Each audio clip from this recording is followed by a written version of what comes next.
Tonight on The Night Team. The fallout continues from the heated meeting between President Donald Trump and Ukrainian President Volodymyr Zelensky. Think you're gambling with World War III. Sources now saying President Trump is considering pausing military aid to Ukraine. Plus, JCPS students are using their voices to find solutions faced across the city of Louisville. It's about having our voices, the HSU Hispanic students' voices heard. The fruition of their hard work and their push for change. And later, today marks 1 year since Louisville firefighters miraculously saved a semi-truck driver stuck hanging off the 2nd Street Bridge. What Louisville Fire is reflecting on 1 year later. Right now on the WHAS11 Night Team.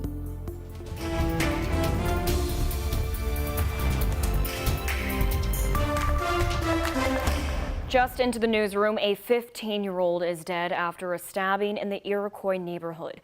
LMPD said officers were called to the 5300 block of Buckner Avenue around 7 tonight. When officers arrived, police say they found the teenage girl with multiple stab wounds. She was given immediate care but pronounced dead on the scene. Officers were able to locate the suspect at the Value Market in the Iroquois Manor Shopping Center. The 18-year-old suspect was caught by officers after leading them on a foot pursuit. Police did confirm that it appears the victim and suspect were in a relationship together. LMPD said all parties are accounted for. Ukrainian President Volodymyr Zelensky is in London ahead of a summit between European leaders. Hello everyone and thanks for joining us. I'm Alex Dieterer. This comes just a day after a major blow-up between Zelensky and President Donald Trump and Vice President J.D. Vance. Sources with ABC News say President Trump is considering pausing military aid to Ukraine following that heated exchange at the White House. ABC's Perry Russum has the details. Billions of dollars in military aid for Ukraine in jeopardy following that altercation in the Oval Office between President Trump, Vice President J.D. Vance, and President Zelensky. Sources tell ABC News the Trump administration is strongly considering cutting off military support as Ukraine fights for survival amid the ongoing war with Russia. You're gambling with the lives of millions of people. You're gambling with World War III. Zelensky was at the White House to sign an agreement giving the U.S. access to Ukraine's mineral resources. That deal unsigned. I just want to get a deal done, and if the deal happens, good. But you can't embolden somebody that does not have the cards. Today, Zelensky saying on social media, no one wants peace more than we do. It's a fight for our freedom, for our very survival. But we can't just stop fighting and not having guarantees that Putin will not return tomorrow. The Ukrainian president in London for a summit with European leaders, where he was welcomed like a hero.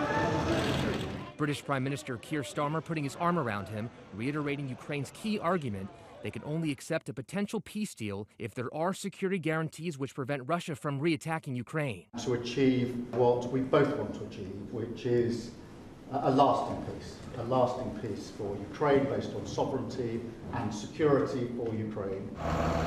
This as Russian forces struck this residential building in the south. And another ballistic missile attack, according to Ukrainian officials. Perry Russum, ABC News, New York.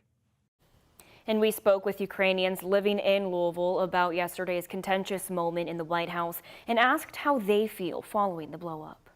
President Trump does not have a plan. And this is what a lot of Ukrainians were hoping for when they were voting for him, those who voted for Republican Party, because we were talking about some plan that will end the war quickly. A senior U.S. official says the Trump administration is now strongly considering cutting off shipments of military aid to Ukraine in the wake of yesterday's meeting. Tomorrow, Louisville Congressman Morgan McGarvey, along with other local leaders, are hosting a rally in support of Ukraine. That's at Jefferson Square Park tomorrow at 2 in the afternoon. And right now, the Louisville Fire Department is investigating the cause of an overnight fire that engulfed 2 homes in Old Louisville. According to LFD, it started around 1:20 this morning on South Floyd Street, just a few blocks from Shelby Park. Due to the size of the fire and the wind, it took 35 firefighters an hour to gain control of it. There were no reported injuries. And a woman is dead after a crash on I-264 last night. Shively police say officers responded to the crash around 10:15 on 264 near the Shively exit. Police say when they arrived on scene, they found a car in a ditch and the driver dead at the scene. Police are working to determine the cause of the death. JCPS students spoke out today to address community-wide issues at the 5th Annual Park Community Credit Union Justice Fest. WHAS11's Clarice Shaley and photojournalist Aspen Hester heard a variety of their concerns, and they tell us what some of the top issues for these students were. Opening with a look into their world today. If this is America today, it cannot be JCPS. JCPS students involved in the Hispanic Student Union speak up at Justice Fest. Recognize we belong. This group presented a culminating project involving research and action. The students are challenged to make Louisville their classroom and justice their curriculum. And just reimagining a world that is fair for everyone and is moving in a positive direction. Their world is becoming a different reality, with Trump executive orders putting limits on immigrants and a looming Senate bill in Frankfurt that aims to dissolve diversity, equity, and inclusion in public schools. My friend Dana, she's self-deported. She self-deported because of fear of what this country was becoming. The students spoke directly to the community through panelists made up of JCPS teachers and local leaders. I'm really interested in knowing what you have been able to do in terms of engaging adults in the room.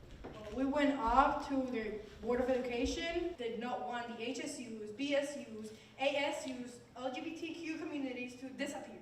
Because if you cancel those clubs, you're canceling our voices. Telling them where they want change. We don't feel enough support from JCPS. Calling for more adult representation. And with the Hispanic counselor, I don't have to explain why I feel torn between these two worlds. And literature representation. This lack of representation sends a clear message. Our history, stories, and voices are not being considered. These young activists. And they also realize they can't vote, but elections have consequences that impact them. But they do have a voice, and that voice matters. Using what they have. You are the mirror to their silence, so you have to be loud. You have to crack and break that mirror so that other people, specifically adults, listen. To ignite change. In Louisville, Clarice Shaley, WHAS 1119 on your side. Students today expressed a desire to work alongside the Board of Education. Today marks 1 year since the miraculous rescue of a semi-driver hanging off the 2nd Street Bridge. WHAS 11 covered this entire situation live, from the rescue operation to the moment LFD crews helped bring the entire semi back topside. Captain Michael Wren was one of the first who responded and rushed into action last year. Captain Wren says the department has grown since that day to make sure it's always ready and able to save lives. We've done a lot more training over it. We've gotten more equipment from it. So there's been a lot of positive light that is shined on the Louisville Fire Department. Captain Wren says the team also eventually met with Sidney Thomas, the semi-truck driver that they rescued that day. Our Doug Prophet sat down with Thomas, recounting the nearly hour she spent hanging off the 2nd Street Bridge. You can watch that 45-minute exclusive interview on the free WHAS 11 Plus app. That's free to download on Fire TV, Roku, and Apple TV. After nearly 80 years of operations, a legendary Southern Indiana business is closing. Honey Cream Donut says its last day will be on Monday. The local bakery made the announcement on social media, but it did not say why. In that post, Honey Cream thanked the community for its support over the last several decades. You can visit Honey Cream Donuts at Vincennes Street in New Albany tomorrow or Monday from 5 in the morning to 1 p.m. And there's still time for you to enjoy Louisville Restaurant Week, the yearly celebration of the renowned food scene here in the Metro. More than 20 local restaurants are participating, offering an assortment of 3-course meal options at fixed affordable prices. Miles South, the operations director for several restaurants here in Louisville, says the experience with last year's Restaurant Week made him want to go all out for this year. Last year was our first year doing it. We had such a good turnout. We saw a lot of people that hadn't dined with us before that were just dining around for Restaurant Week and decided to pop into Lulu. Got to try some of our favorites, and we had such a good turnout last year that we wanted to expand it this year, and hopefully next year we can do it at all the locations. Louisville Restaurant Week ends tomorrow. For a full list of participating restaurants, you can visit WHAS11.com.